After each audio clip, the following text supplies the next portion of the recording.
Weinhold, and this is Authentic Parenting, a podcast about personal development in the context of parenting, where I explore how you can find more calm, connection, and joy in parenting through the process of self-discovery and inner growth with a trauma-informed lens.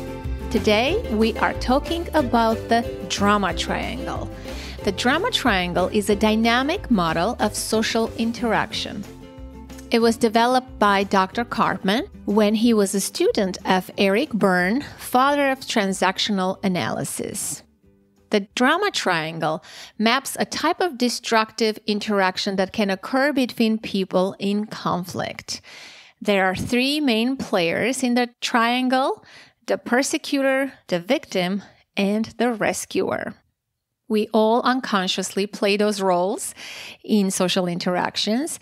And yes, there is a way to break free from the drama triangle and get out of victim consciousness. My special guest today is Dr. Barry Weinhold. He wrote the book, How to Break Free of a Drama Triangle and Victim Consciousness. Dr. Weinhold is a professor emeritus from UCCS, where he founded the Counseling and Human Services program in 1971 and retired after 30 years. He currently co-directs the Colorado Institute for Conflict Resolution and Creative Leadership and the Colorado Professional Development Center and serves as core faculty at the Intercultural Open University Foundation's doctoral program in developmental trauma psychology. He is the author and co-author of 60-plus books and many articles in developmental psychology, counseling, and personal growth. He has a very impressive and extensive resume. I will post his full bio in the show notes for your review and links to his books and website. He is a trainer and consultant in conflict resolution, healing developmental trauma, and numerous other topics. I am warning you, once you learn about the drama triangle, you'll be able to spot the drama triangle everywhere. Have fun. Please enjoy this fascinating interview with Dr. Barry Weinhold. Dr. Weinhold, welcome to the podcast. I'm so honored to have you here today with us. Thank you, Anna. Yes, I am wildly interested in the drama triangle. This is one of those concepts in psychology or in general. When you learn about it, it's hard to unlearn. You see it everywhere somehow. And right? That's been my experience too with teaching it to other people. When they finally understand it, they see it everywhere. Yes. So how did you become interested in the drama triangle, and what was your personal experience? I know you speak about it in the book too. I love your personal stories. Yeah, well, it goes way back. I used to be trained and was in training with a group of people that were studying transactional analysis back in the 70s. That whole concept of the drama triangle grew out of the work of Eric Berne and Stephen Karpman, Karpman. In fact, it used to be called the Karpman triangle. So I've known it for a long time and then began to apply it in my own relationship with, I've been married now 35 years to Janae. And when we got married, we realized that we brought with us unhealed trauma from our childhood. And so we committed to working cooperatively in our relationship to heal all that. We said, if we can't heal it in our relationship, we have no business trying to help other people heal it. So that's where we started. And we used our relationship sort of as a laboratory to discover ways to work through these issues that, including the drama triangle and how it showed up in our relationship. Wow, that's fascinating. I love that you both come from similar background professionally, and you were open and willing to do the work. It's brave, it's honorable. I really like that. And it's kind of scary, right? It is. And, you know, how it started was obviously, when you get together, not known to you at the moment, that's very conscious, is that you have brought with you certain roles and role expectations. And that's where it all started, is that when we'd go for a drive somewhere, Janae would always get in the passenger side. and at one point it became a joke, and then we began to share the ride and the driving. But that was like an example of how we make assumptions about how we're supposed to behave in this relationship. And that's where the drama triangle comes in, because usually people don't ask directly for what they want and need in the relationship, and they sort of either expect the other person to know, or that they in some way either manipulate the other person into giving them what they want without ever having to ask for it. That's the kind of the basis for the triangle. Yes. But why is it? I always ask this question. I struggle too, of course, communicating my needs authentically, openly. I mean, it's a vulnerable process. It's not easy to come to your closest, most intimate partner and say, I'm feeling scared, I need you to hold me, or I'm going through this, right? It's risky. It has risk involved. And I think that's one of the reasons why people adopt this, is that they think there's less risk involved and they can stay in their comfort zone more often. So it's a coping mechanism. Yeah, it is. And I mean, we haven't defined what the triangle is. I mean, maybe that'd be a place to start. Yes. That's my next question. So I mean, it's a social dynamic, and it can involve one person, two people, three people, or many more. And there's three roles that rotate. There's a victim role, there's a rescuer role, and a persecutor role. And so actually one person can play all three roles, but generally you play these roles with others in your most intimate, close relationships, or at work or church or wherever you find yourself. This shows up, and I'll talk some about that. Actually, some of the things I'm going to say might even shock some people and maybe even upset them that they didn't even realize that the drama triangle was operating so close to them and wherever they were, including at church and including at work, or even when you look at politics. I see it just blatantly operating.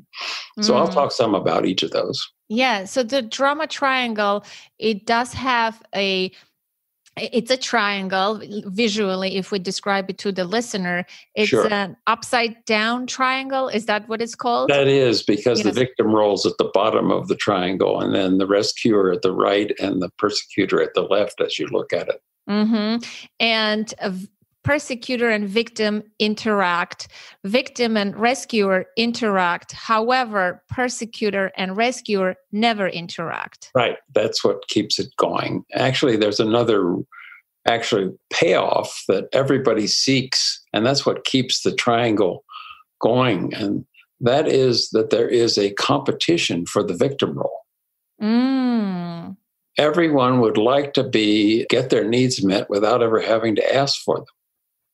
And so it allows you to stay in your comfort zone and get your needs met at the same time. You don't have to take any risks. And so there's a competitive focus in the triangle.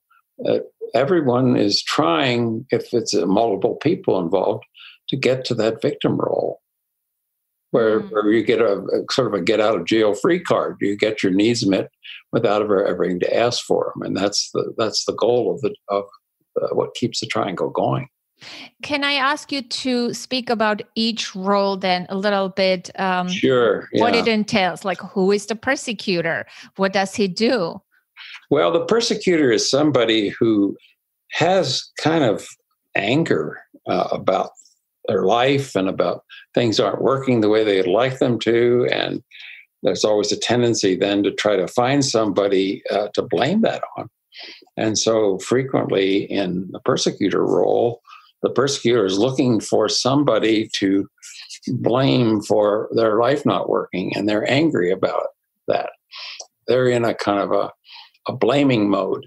The rescuer on the other side is the one who is trying to show them, the victim, that they are so much better than them, and they know how to handle all things that are troubling to the victim.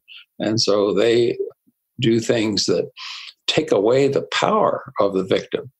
And they become sort of a one-up person who can then look at themselves as having higher self-esteem and look at the other people as having lower self-esteem. So it's a one-up position.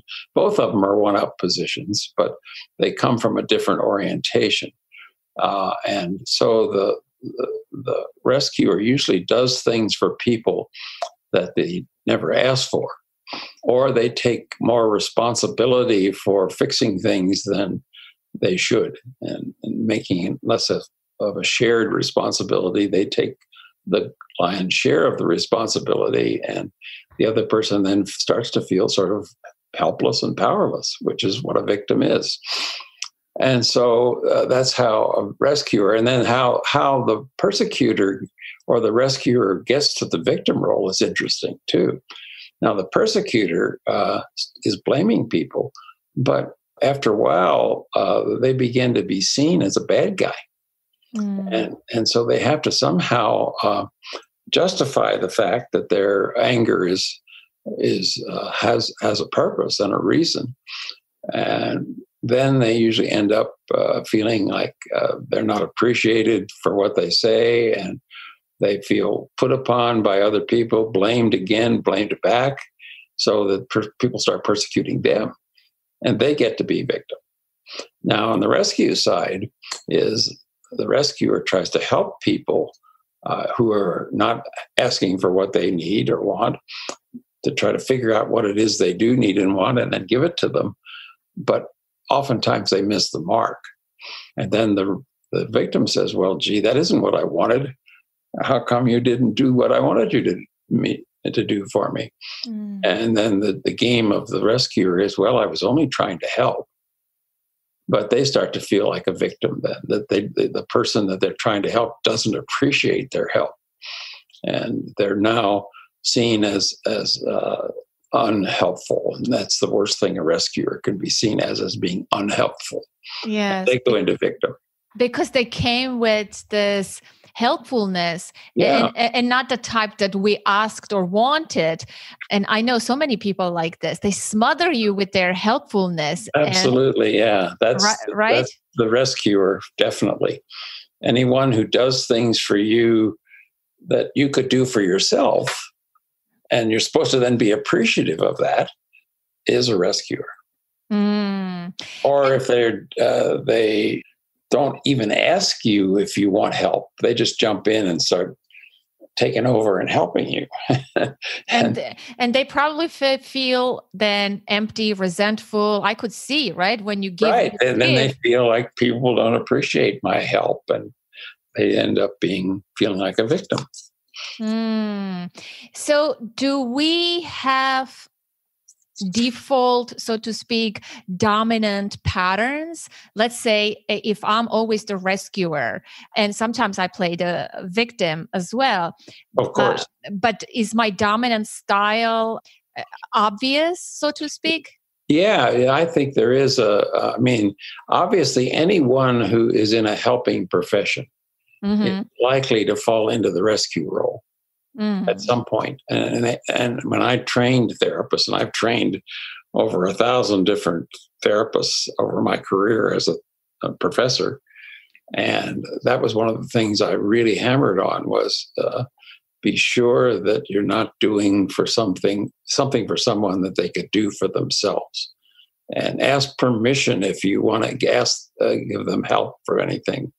And make a clear contract with them, verbal or sometimes even in writing, so that you don't rescue, because that's a formula for really eventually burning out. And many helping professionals do burn out because they end up rescuing too much. They do too much of the work for their clients. Yes. Instead of making it more equal or giving more responsibility to the client to fix their own problem. And then as they find themselves getting burdened by that, they start to be resentful of their clients, and they start to not enjoy their job, and eventually they burn out. So, and then on the persecutor side, these are people who probably grew up with a lot of unresolved issues that left them with anger. And it's interesting because one of the things that I teach people is the natural function of people's feelings. And this should have been taught to everyone in kindergarten. So let me just briefly go through it because I think it's important for your audience to understand this. Anger, the really natural function of anger is to give you a signal that tells you that there's something you want that you don't have. That's what anger is about. And then if you're smart, you would say, oh, gee, I'm angry about something. Let me think about what it is I don't have right now that I want. And then you use that anger, the energy behind that, to go get it. That's the more direct and functional way to deal with it. But usually people then go into, woe is me, and I didn't get this, and I'm such a terrible person. Maybe some shame that there must be something wrong with me that I didn't get this thing that I need. So they can go through these whole three roles internally. So, and then that part of it, and then the next feeling that is very common is fear. Well, this is a natural response to a possibility of losing something that you already have. And then sadness, of course, is the natural response to have lost something that you want or have. And then joy or excitement is anticipation of getting something you want. And then happiness is finally getting it.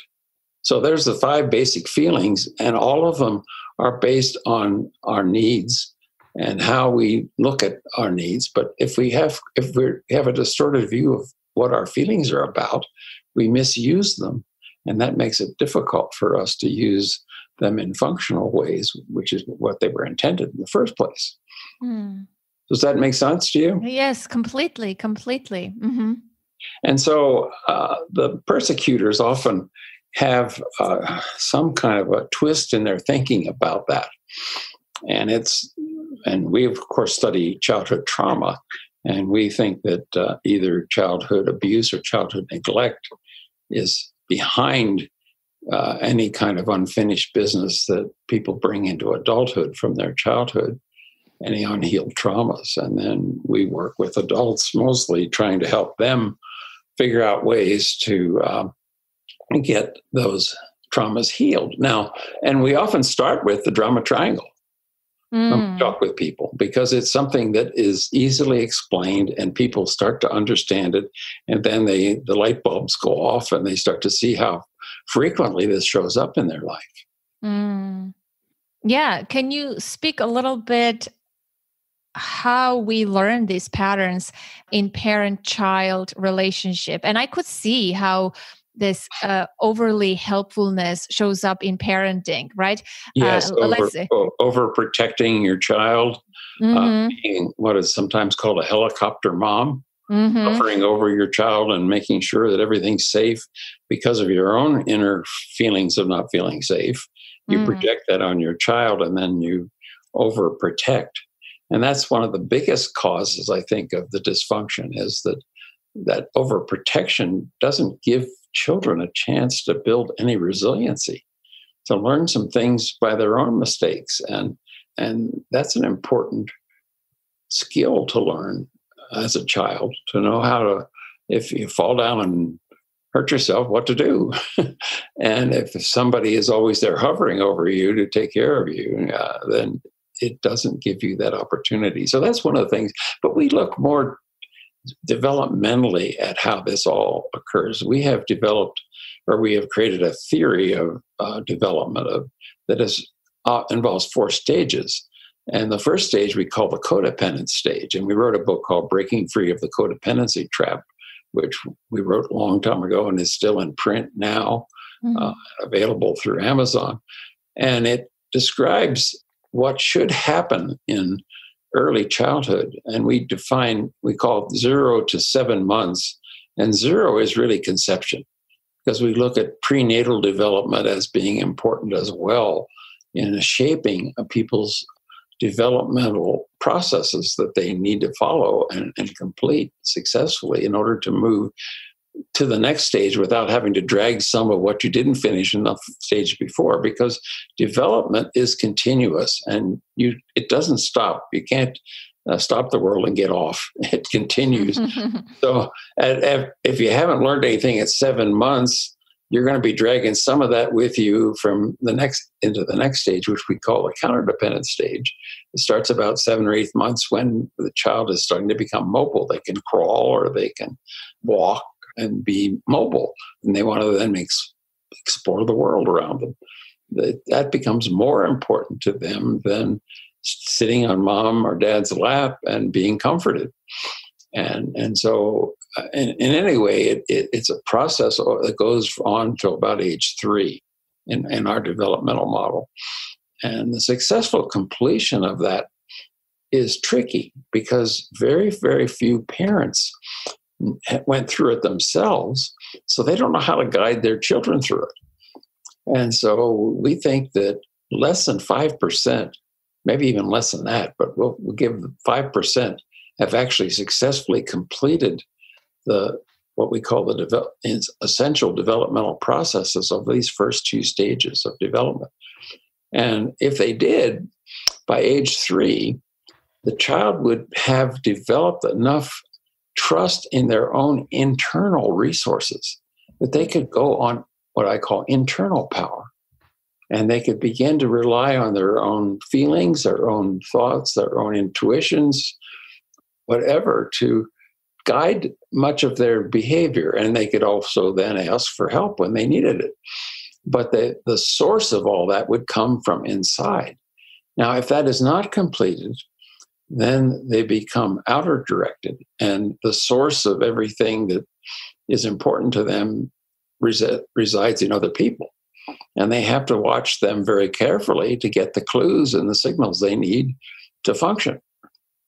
And we think that that's the biggest block in creating the kind of people that function well in a democracy, for example, because we expect people in our democracy to make independent decisions based on their own beliefs, their own inner feelings and thoughts, when in reality, most people aren't capable of doing that, and they rely on what other people tell them. And so that makes it our democracy, it's the weakest link in our democracy in my thoughts. So the next 2 stages, if you finish those successfully, you have a foundation to live a very functional life. The next stage is to learn how to live independently. And this is where you become separate from your parents. You can start to dress yourself, make your own breakfast, tie your own shoes, do your own toilet work. Everything becomes something of a challenge for the 3 to 6 year old. But when they successfully meet those challenges, you can see how happy they are. And the parent, again, responsible parents, would say to a child who says, "Look, Mommy, look, I just made my own breakfast." Instead of saying, "That's being a really good boy," you say, "Boy, you really feel good about that. You really feel that you'd accomplished something in doing that, don't you?" So again, the parent's job is to reinforce the inner feeling and not, "Oh, that was being a good boy or a good girl," not which the is an judgment. external kind of, right. It's a judgment. It is, yeah. Mm-hmm. And so, and in effect, what happens is that children grow up in families with what I call conditional love. Now, in other words, the message is if you do what I tell you to do, then I will love you. But if you do things that I don't like and I don't tell you to do, I might not love you. So love is conditioned upon the approval of the adults, which again is an externalized kind of motivation. I have to watch what other people will react to when I do certain things. Do they like it? Do they not like it? And so we start to then hide away parts of ourselves that we have found that people didn't like. And adapt, right? Children are malleable. And so we learn those patterns, how to navigate. Yeah. And then we also develop shame, which is different from guilt, in that we begin to think there must be something wrong with us. Yes. that we do things that feel natural to us, but other people criticize or punish us for. So that is the basis for a shame-based belief system that most people carry into adulthood. That's one of the things I do with my clients, is help them identify any shame-based beliefs they have, and then I take them through a 5-step process in clearing those beliefs. And this, I think, is a way of helping adults function more effectively and being more authentic. Can you give an example of a shameful belief? Yeah, there's a couple of them that are very common. Yes. One of them is, I can't tell people what I really think or believe, because if I do, they'll reject me. That's a big one. So then you're always monitoring what you're saying and doing with other people so that they don't reject you. The other one is, and the most common one I find, is that I'm not enough. I'm not smart enough, I'm not pretty enough, I'm not whatever enough. And that's a shame-based belief. That means there's something fundamentally wrong with me. And so I help people identify those beliefs and then look at the effect it's having in their life, and then take them through a process of changing that belief. It could have, let's say, a person who feels that they're not good enough, they're flawed and fundamentally broken inside. It can have two sort of manifestation. Two people can have different manifestations. Yeah. One can have this loser lifestyle and choose to go down the drain. Right. And the other person may seek power and control and try to seek those external validations. Is that so? They both relate to the drama triangle. Either one of those is played out in the drama triangle dynamic. Are they the victim usually? Well, either the persecutor or the victim. Some may enter from the rescuer role if they think that's going to help them build their self-esteem. If they feel kind of bad about themselves, and then they find that, I can do things for others, and they feel they complimentary me for that, then I feel better about myself. And so the motivation is then, it improves my self-esteem to help other people. So then I overdo it, of course, and because that's the only avenue that I might have to feel good about myself. And we talk about in parents and in families is very early on, children create what is called a reversal, or the parents actually create this, and children buy into it. The normal kind of dynamic should be that parents are there to be attentive to the needs of their children and meet those needs. But at some point, if they're not able to do that very well, the child then takes over that role, and there's a role reversal. And the child's role then becomes trying to figure out what the needs are of their parents and meet those needs for them. I mean, it can be very subtle kinds of things. Yeah. I can remember when I was 6 years old, my grandmother said to me directly, she said, "Now, Barry, be a good boy, because your parents have enough problems of their own. You don't need to create any more for them." Wow. So, I mean, what does a 6-year-old do with that? Yes. What a burden. What a burden. Yeah, it was. I had to really work on that all through elementary and high school and on into college before I could really feel free of it. Because I always had this kind of notion as, I should be doing things to take care of my parents. Yes. Or not doing things like not getting in trouble and things like that. Yes. That exactly. That's the other extreme, right? Staying away from trouble, not to give your parents trouble. Yes, those are the quote unquote good kids. But what's underneath, right? What's the child experience? I had this kind of a good boy childhood. I mean, I tried everything I could do to be a good boy. Well, I missed some things that I shouldn't have. I should have had opportunity to at least take risks and try. I never tried drugs or alcohol or anything like that. Till later in adolescence and my early 20s. But initially, I could have had opportunities to do that, but didn't take advantage of them because I was programmed to be a good boy and not cause my parents any problems. And especially when children are more sensitive, they see what's happening in the family, right? If a child sees that parents are fighting, arguing, I'm thinking of a specific friend where this is happening, husband and wife argue, there are conflicts, and the child is trying to be the peacemaker and be the child becomes the rescuer. The rescuer, right. We learn those roles early on, don't we? Yeah. In our book, How to Break Free of the Drama Triangle and Victim Consciousness, there's a perfect example of that in a family dynamic of how. Yes, can we do that? Give an example how this can happen in a family situation. Yeah, an example of a family drama triangle. There it is. So in Act 1, the dad comes home from work to find his children in the family room watching TV and eating snacks. And mama's in the kitchen drinking a cup of coffee and reading the newspaper. And this doesn't match his expectations. On his drive home, he fantasized when he got home, the house would be quiet, the children would be in their room doing their homework, and mom would have dinner ready, maybe even a cold drink waiting for him. So when he opens the front door and sees that this isn't what he had imagined, he begins to assume the persecutor role, and he vents his pent-up frustrations from work at the children, saying something like, well, you're supposed to be in your room doing your homework. You know the rules. Get up there and get your homework done. Get away from the TV.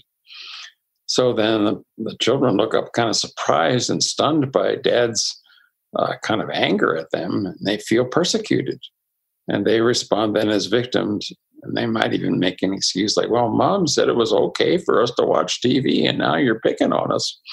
So they go into the victim role. And then mom then sees what dad's doing, and she comes out and she assumes the rescuer role. And she says to dad, oh, these kids were just relaxing after being at school all day. So that's the end of Act 1 in the drama. Mm-hmm.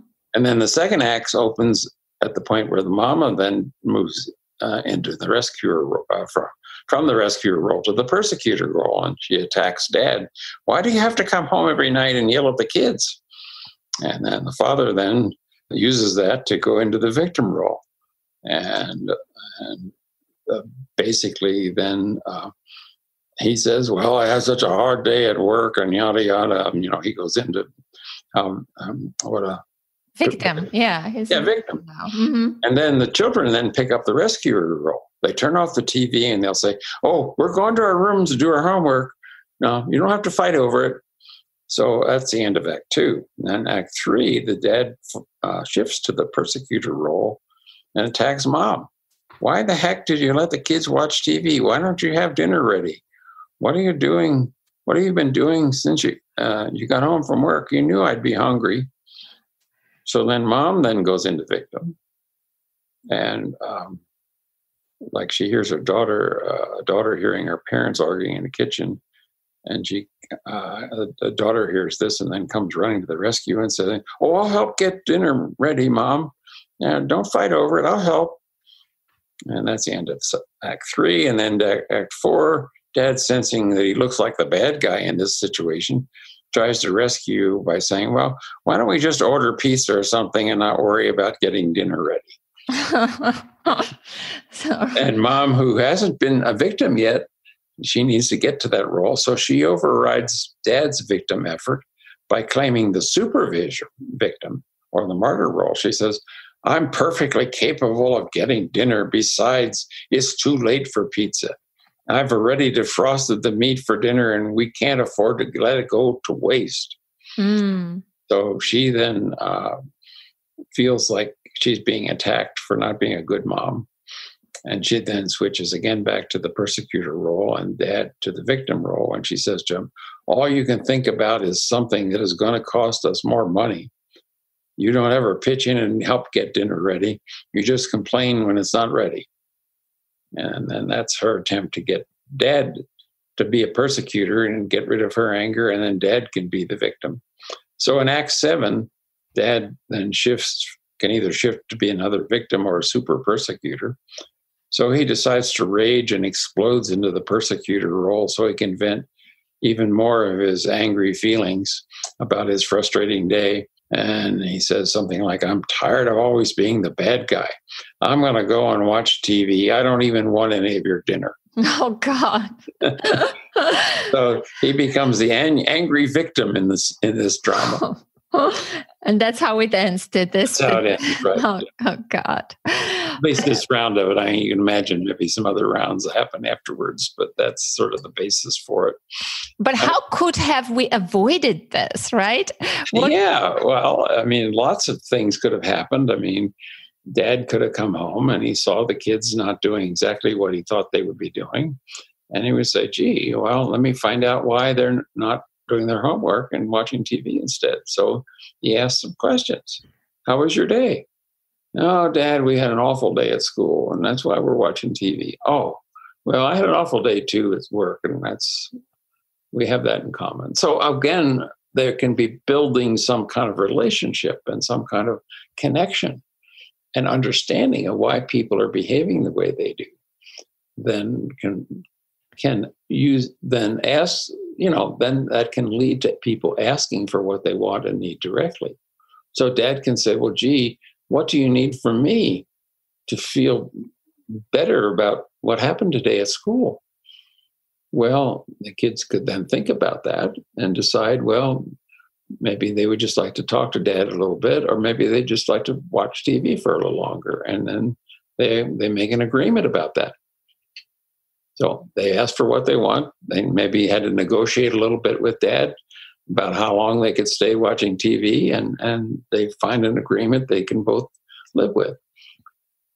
Question. So if the wife in this situation knew about the drama triangle and was very well versed and all that, and knew how to communicate her needs, could she have changed the dynamic from the beginning? If one person, can one person change the dynamic? In Absolutely. Other words? Absolutely. Yes? Any one person on the triangle can stop the triangle.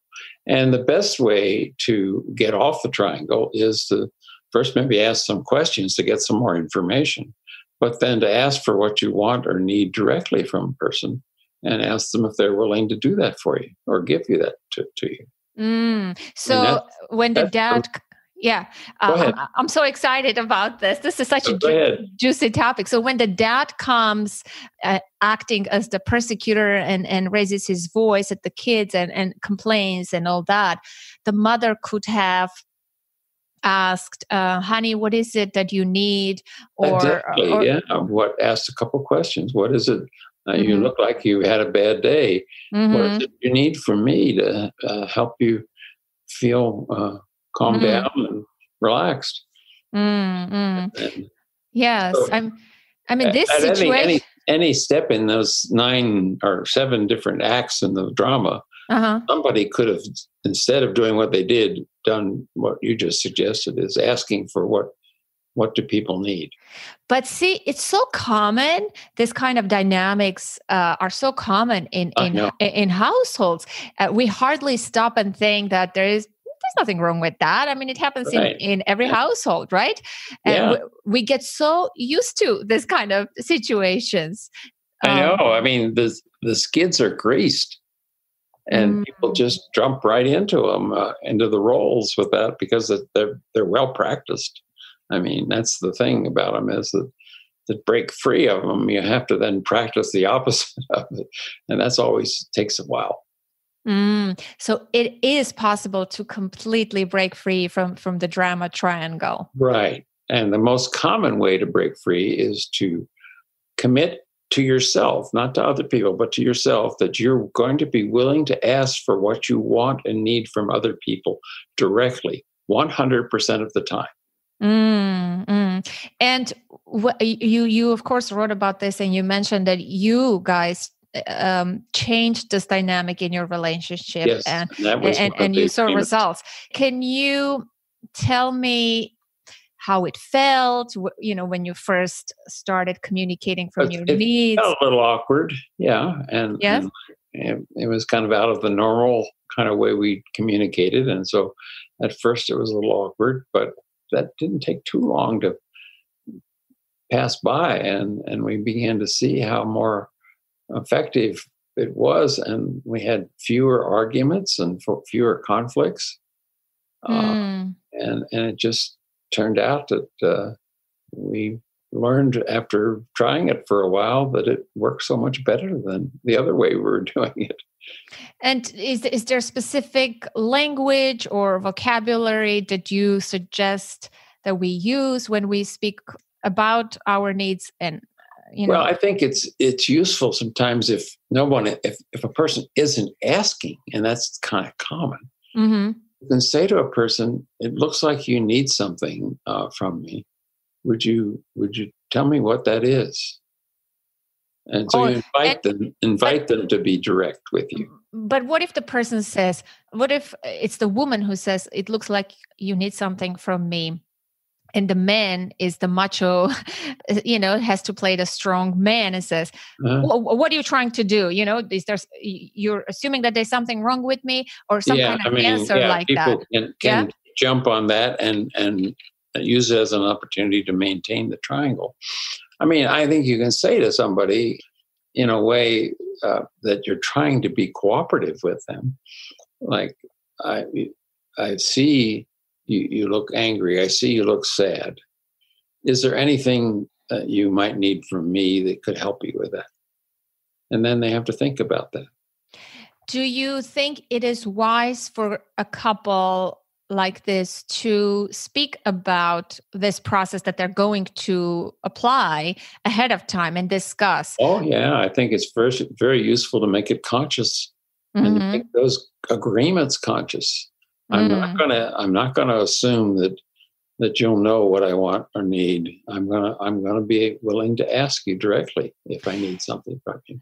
And another question is, if all my life I have suppressed and repressed whatever I wanted or needed, and I'm confused, I don't know what I need. Yeah, and it's hard, right, for us to communicate. Let's say I'm needing more connection from you, but the way I ask actually pushes you away in reality. Well, you can say, I'm confused and I don't know what I need right now. And you can say, the other person can say, well, it looks like you could use a hug. Would that help?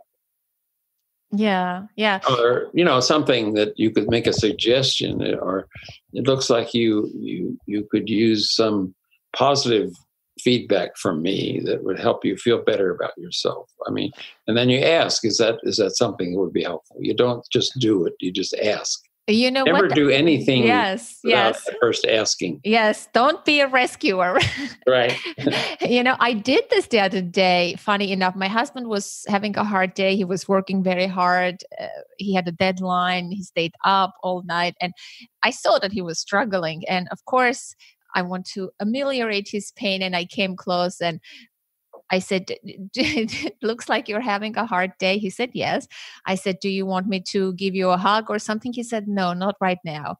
And I didn't take it as an offense or anything. Oh, that's great. Yeah. You know what? I said, yeah, leave him alone right now. Yeah, he's in charge of knowing what he needs and wants. And you're putting it right back on him just to tell you that. Yes. I offered, right? And sure. I can do that with my child, or like parents who are listening. Yeah. The whole triangle the drama triangle goes much further than just families. We've studied it as how it shows up at work, how it shows up in state legislatures and Washington, D.C., how it shows up in our religions, and how it shows up in our current political parties. Oh, so I'd like to talk a little about each of those. Yes. At work, there's something I call the need-obligate system is operating. And it's something like the good old boy, good old girl network that you see sometimes operating at work. But the idea is you figure out what somebody else needs, and then you give it to them without them asking. And then they are obligated to do something for you. Yes. So, and then depending on how successful they are at figuring out what it is you want from them, or they want from you, then you either are successful in matching what their perception is of what they gave to you, or if you fall short of that, then you become sort of a chintzy person and not really responding to the things that are important to me, and you didn't follow the rules, the unwritten rules, of course, that when I give you something that you need, I expect something back that I need, and you have to figure out what that is. So that's the need-obligate system, and it's rampant at work, and also the reversal system operates at work. That the employees are trying always to please the boss, the one above them, and then the boss is trying to please whoever's in one of the board of directors, and on up the line. And I worked in a university, and it was rampant in the university. The only people who didn't have anybody to pay attention to their needs were the students. This is why I love being self-employed, having my own private practice. You can avoid that. And then as far as how it applies in Washington, I've looked at that, and what is another thing at work is the gossip mill. It's another way that the drama triangle will run. Did you hear about so-and-so? And, what so-and-so did? And that's a way of kind of maintaining the triangle at work. And there are ways to break that, of course. If you just hear somebody's spreading gossip, saying, that shouldn't be something you're telling me. And if you're not going to be telling the person involved, then I will. Then you break the triangle. You break or you connect the triangle, actually, and keep from having to just be the person who's the recipient of gossip. And in Washington, the need-obligate system operates with the lobbyists. Actually, rules and laws have been passed to make it impossible for a lobbyist to ask directly for what they want from a legislator, and vice versa. And in fact, you can't even, as a lobbyist, invite a legislator to lunch. That's illegal, unless you declare that it's a fundraiser. Interesting.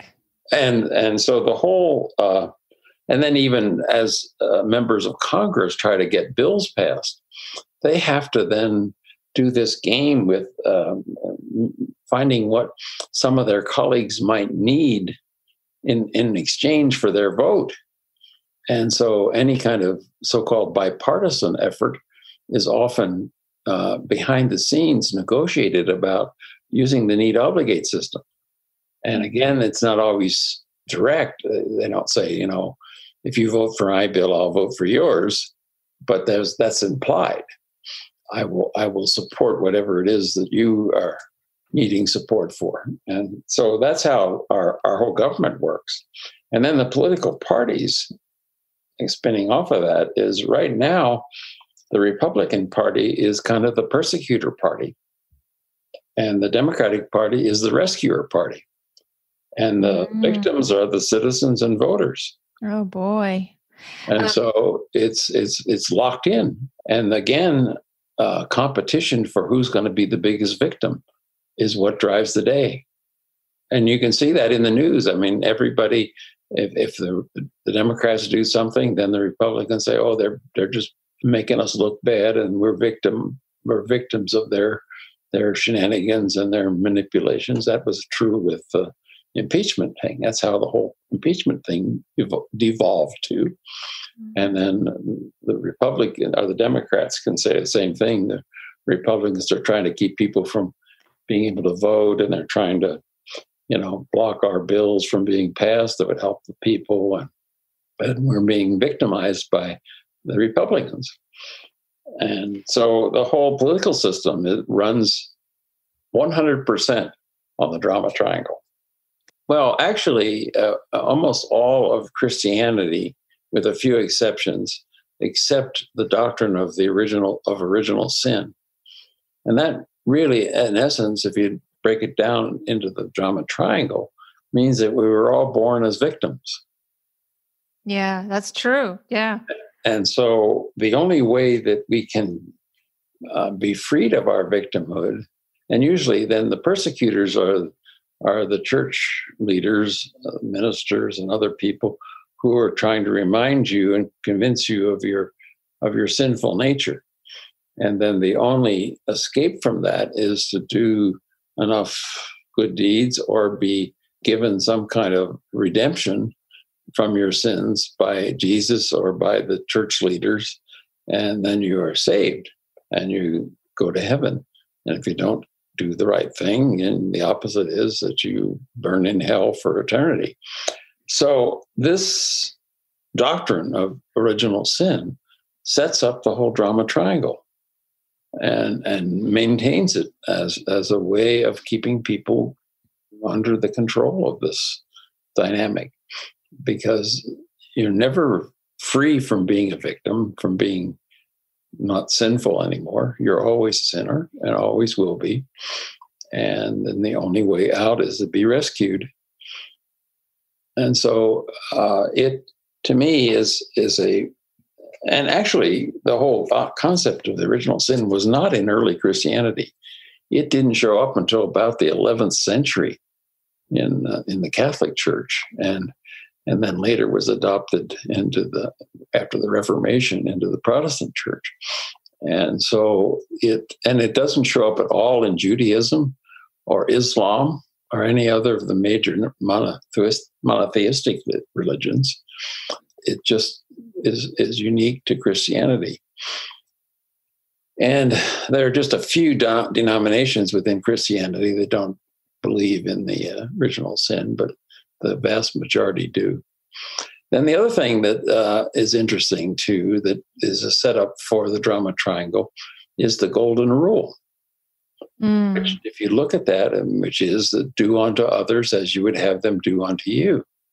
Well, that's not the original golden rule. The original golden rule was created by a Jewish rabbi named Hillel, and he said the golden rule is don't do unto others the things that would be considered hateful to you. Now, here's the important difference between those two. The Hillel one, the original one, you're not doing anything to anyone. You're really monitoring your behavior to prevent you from doing anything that might harm other people, because you wouldn't want them to harm you. But if you take the golden rule as it exists now in Christianity, do unto others as you would have them do unto you, I mean, you can take that to sort of a ridiculous conclusion. Like, if I want a new car, I have to somehow give somebody else a new car and then expect that they will give me a new car back. I mean, that's what... Or favor or something. Not right. Yeah. Right. That's not necessarily a car. Yeah. I have a friend like, acquaintance like that. Not a close friend. I can't remember what I did for this person. She's like, "Oh, I owe you something." I'm like, "That's right." I mean, no, you don't. You don't owe. I did it out of the goodness of my heart. I don't expect anything. But people think that, if you're doing it, therefore there is an expectation, right? Yeah, and so that kind of expectation then is built into and is what I call the need obligate system that keeps the triangle running. So I have a very burning question, we have talked about needs on the podcast many times, but I find that it's very hard for people to learn and identify their needs. I think that's the first step, right? To learn it is. What is it that you need? And then the second level is how to communicate those needs effectively so that your needs will be met. Right? Yes, do you have a suggestion or a personal tactic or something that will help the listener to get in touch with their needs. When I work with my clients and they come up with that kind of conundrum, right? roadblock that they don't know what they need, I have a handout I give them that lists, like it's 2 pages of various needs that people have, typical needs of individuals.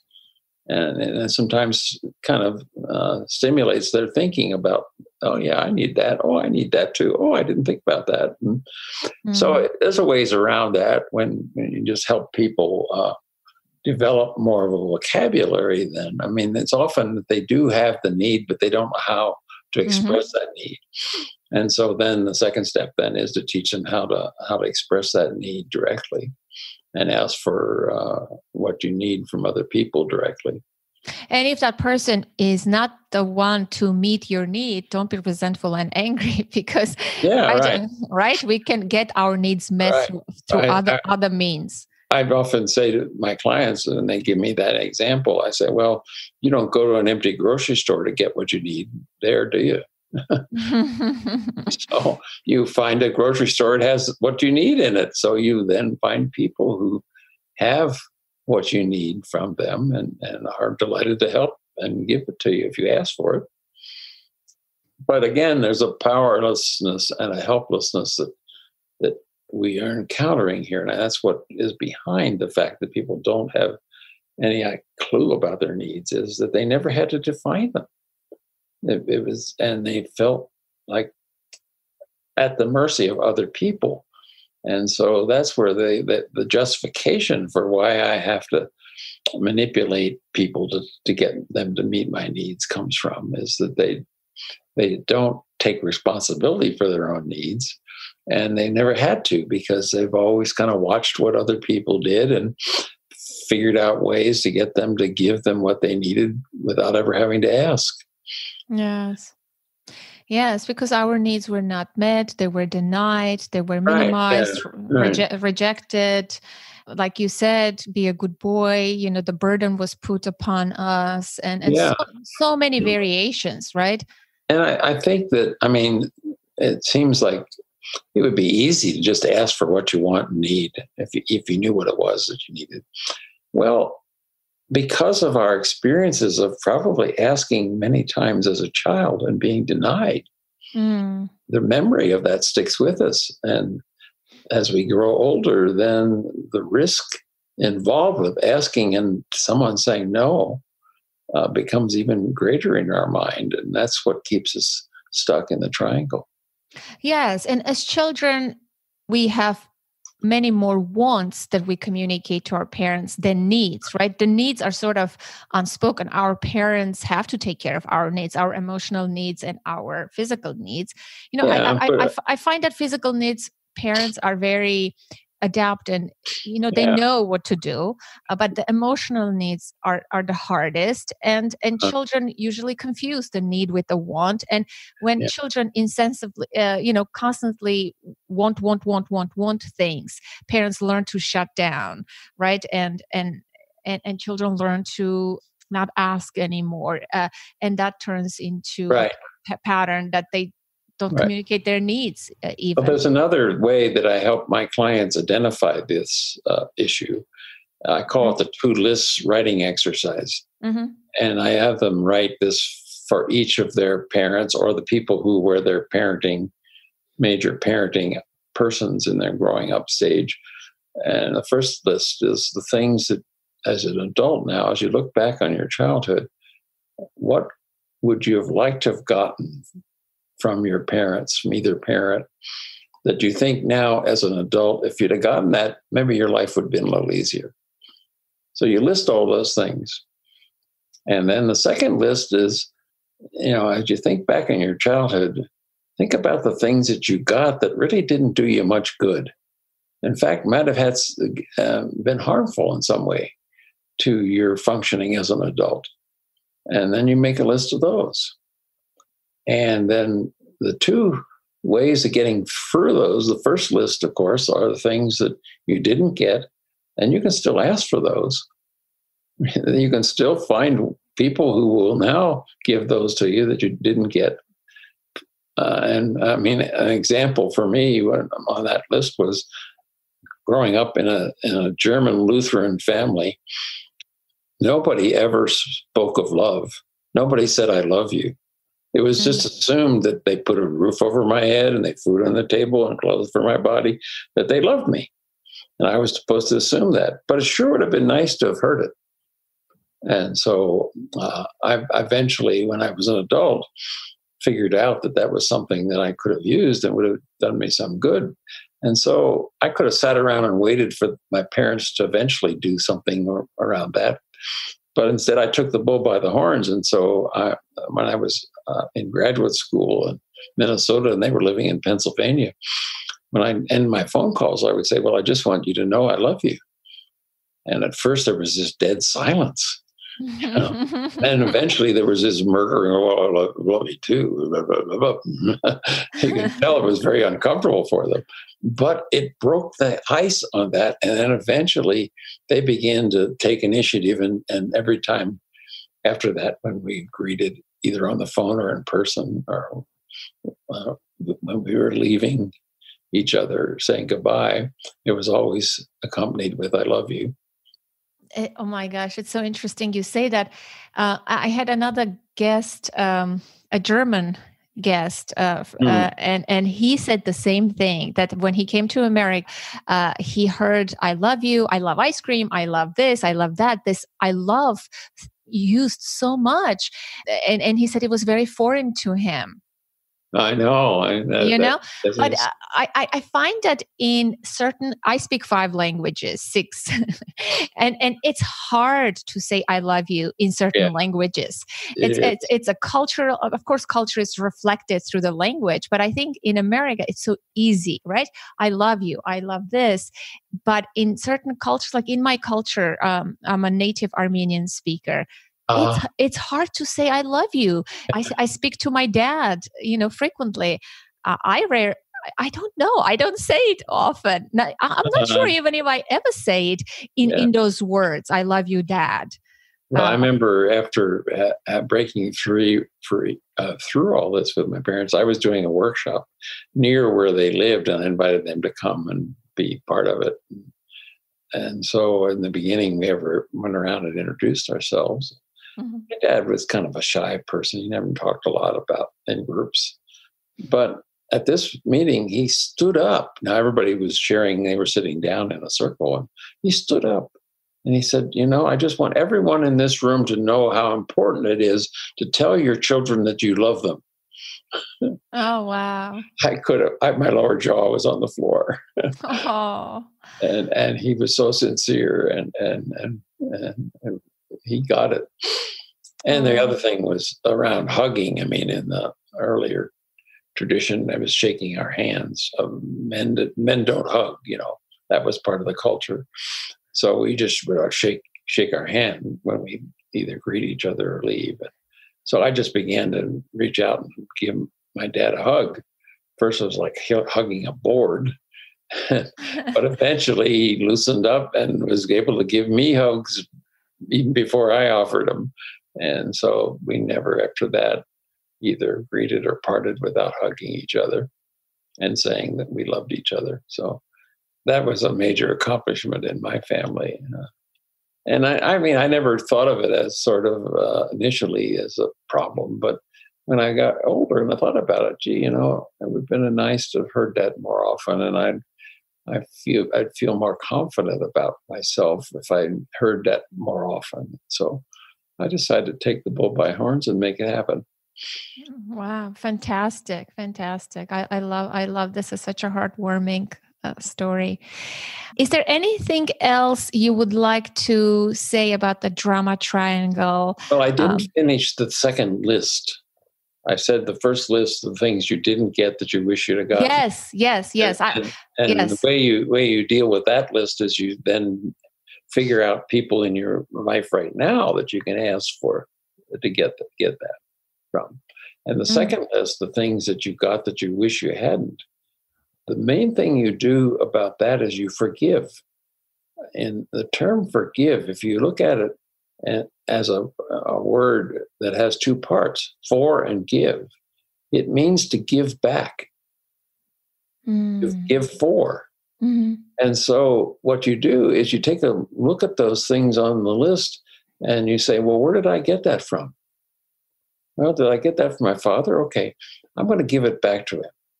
So you either write it on a piece of paper and burn it, or you send him a note if he's still alive, or whatever you want to do with it. But it's no longer yours. You take some action to give it back, so it no longer is something is part of you anymore. And that's the way you deal with that second list. Wow, this is a great exercise. I would encourage the listener to do it. Yeah. I'm gonna do it myself. Good. I always actually encouraged my kids to do that with me. That was really revealing. Oh boy, I bet. What did it reveal? Well, my daughter said,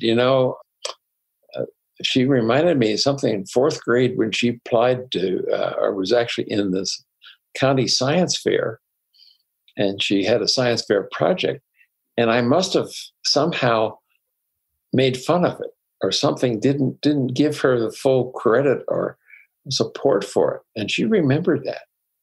Wow. And so we had a very nice conversation about that, and I apologized for it. I said, what was going on probably is that I was teaching some of your teachers, and I had more ego involved in you doing a project that was, spectacular. and yet the one you were doing was good. Actually, it turned out that she won the county science fair on her project. Oh. So she, in a way, showed me up, but it still stuck in her craw. In fact, even then, after that, she was reluctant to have me come when she was performing or doing something. I mean, she was in 4-H, and she went and did a talent contest, and she deliberately told me that she was at the end of the program, and so I came late, and she was first. She didn't want me there, so we cleared all that up with using this list. Wow, it's phenomenal. Yeah, I love that. Well, I can talk to you for hours. You have a wealth of knowledge and rich experience about life, teaching, and everything. But I want to be mindful of your time. I want to thank you from the bottom of my heart for this fantastic interview. And please tell the listener where they can find you online. And of course, I'll have links to everything you offer in the show notes.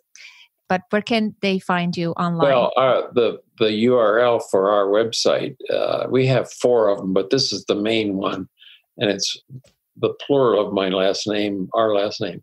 It's weinholds.org.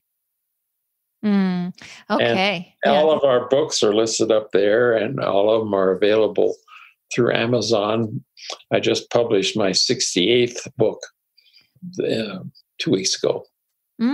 What's the title? It's called The Open-Hearted Lover. Oh. And the subtitle is Love is All You Need. And it's all about how to give and receive unconditional love. Oh, I have to check that out. Well, again, Dr. Weinhold, thank you so much for today. It's been truly an honor and pleasure.